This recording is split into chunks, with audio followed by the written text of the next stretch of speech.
So we'd go out onto the operating theatre and find that the nurses had swapped the scanners. So they'd be scanning the items from the other side of the room versus the machine they're looking at. So silly little Ah, things like that, but other things like putting those scanners through the sanitization equipment.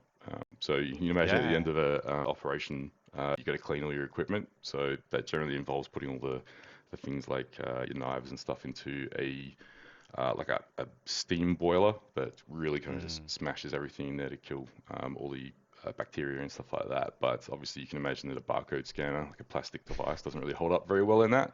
So Mm. a couple of things like that we have to deal with. Yeah.